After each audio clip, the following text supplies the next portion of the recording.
Sharif Osman Hadi was a Bangladeshi political activist who emerged as a prominent voice in the July Revolution. শরীফ ওসমান হাদি ছিলেন একজন বাংলাদেশী রাজনৈতিক কর্মী যিনি জুলাই বিপ্লবের সময় একজন প্রভাবশালী কণ্ঠ হিসেবে আবির্ভূত হন।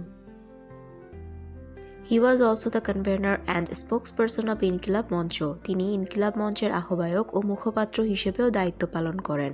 Hadi's platform gained national attention for its strong opposition to political injustice and Indian influence in Bangladesh internal affairs.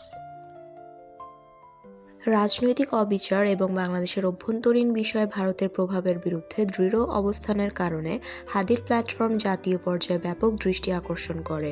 Through speeches, public statements and organised protest, Hadi became known for his outspoken attitude against the ruling establishment and his call for political reform, accountability and national sovereignty. বক্তৃতা, প্রকাশ্য বিবৃতি ও সংগঠিত আন্দোলনের মাধ্যমে তিনি শাসক গোষ্ঠীর বিরুদ্ধে তার স্পষ্টভাষী মনোভাব এবং রাজনৈতিক সংস্কার, জবাবদিহি ও জাতীয় সার্বভৌমত্বের দাবির জন্য পরিচিত হয়ে ওঠেন।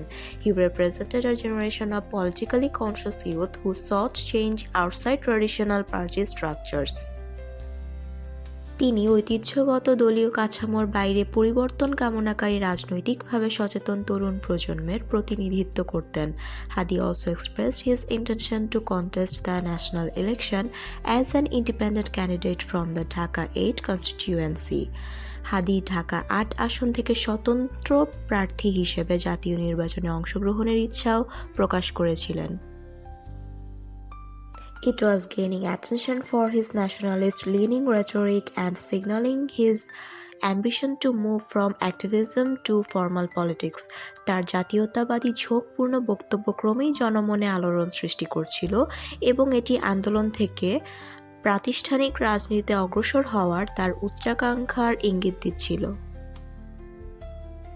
Unfortunately, on 12 December 2025, he was shot in the head in a broad daylight attack in Dhaka and rushed to the hospital in critical condition.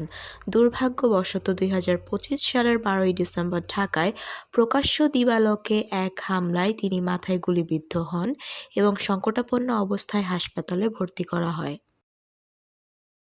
Despite medical treatment, including being transferred abroad, he later passed away on 18 December 2025. উন্নত চিকিৎসার জন্য বিদেশে স্থানান্তর সহ সকল চিকিৎসা সত্ত্বেও তিনি শেষ পর্যন্ত 18 ডিসেম্বর 2025 তারিখে মৃত্যুবরণ করেন। His death triggered protest and public outcry across the country as supporters demanded justice and accountability. তার মৃত্যু সারা দেশে প্রতিবাদ ও জনরোষের জন্ম দেয়, যেখানে তার সমর্থকেরা ন্যায়বিচার ও জবাবদিহির দাবি জানান। However, Sharif Osman Hadi became a symbol of political resistance, courage and the risk faced by dissenting voices in Bangladesh political landscape. তবে শরীফ ওসমান হাদি বাংলাদেশের রাজনৈতিক প্রেক্ষাপটে প্রতিরোধ, সাহস ও ভিন্ন মতাবলম্বী কণ্ঠস্বরের মুখোমুখি ঝুঁকির এক প্রতীক হয়ে ওঠেন। Now it is the responsibility of every patriotic citizen to bring about the much desired change in the country by upholding Hadi's ideals. এখন হাদির আদর্শকে ধারণ করে দেশের কাঙ্ক্ষিত পরিবর্তন সাধনের দায়িত্ব প্রতিটি দেশপ্রেমিক নাগরিকের উপর বর্তায়। Thanks for watching the video. Don't forget to subscribe to my YouTube channel. Assalamu alaikum.